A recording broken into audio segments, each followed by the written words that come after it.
Sziasztok! Ma FM transmittereket fogunk bemutatni, hogy mik is ezek valójában, azt el fogja nekem mondani most Pál.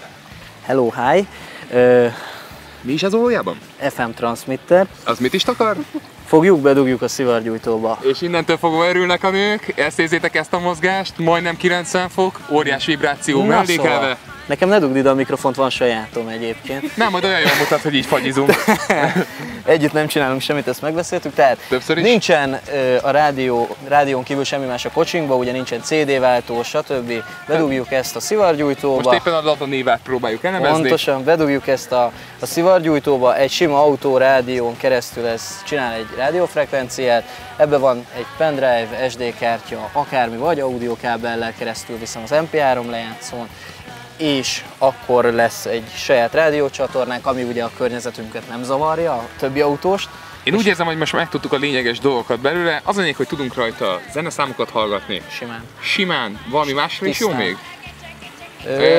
ID3 tegeket átvisz az arra alkalmas. Mindig is ezt akartam, hogy ez működőképes legyen a kocsiban, de azért mutassuk be, hogy miben különböznek. Tehát 3 fekete plusz egy másik. Amit a kezedben tartasz, az egy egyszerűbb modell. Egyébként mindegyikhez van távirát. Ezt adod a kezembe. Ez Jodának egyébként konkrétan a intergalaktikus telefonjához hasonlít. Azonnal, szia Joda. Te vetted el ezt egyébként, én adtam volna ezt a drágábbat, ez a prémium kategória, ebbe is van SD, meg USB bemenet.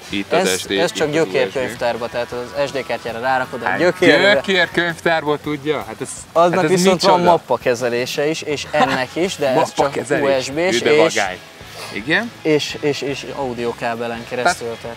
Picit úgy néz ki a kocsiban ezek a cuccok, hogy ezt így bedugom, ide egy USB, ide egy SD kártya, vagy valahová. Pontosan. És tényleg úgy nézünk ki, mint egy kisebb hifi torony. Hátradőlsz.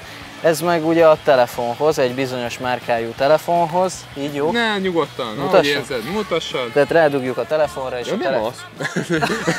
igen, de nyomja tovább. És rádugjuk a telefonra, és akkor az MP3-at teljesen. Egy perverz állat, ezt már megbeszéltük. Az a szerencsé, hogy nincs barátnő. Van. Jó, de ő tagad. Messziről indítottam, de jó volt. Vonatozunk együtt? Ilyet is vihetünk magunkkal. Kihagyom, már vonatoztunk eleget. Kéz a kézben, más a kézben. Szóval ezt csak telefonra tudjuk rádugni. Igen. Így nem válik azért ilyen kihangosító rendszerré. Csak a zeneszámokat fogja tudni.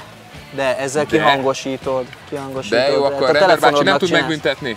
Nem. Akkor érdemes ilyen telefont venni. Most, hogy tényleg benne vagyunk egymás arcában, legalábbis az operatőrnek köszönhetően. Palikám, köszönöm, hogy megtudtam, hogy mi az az FM transmitter.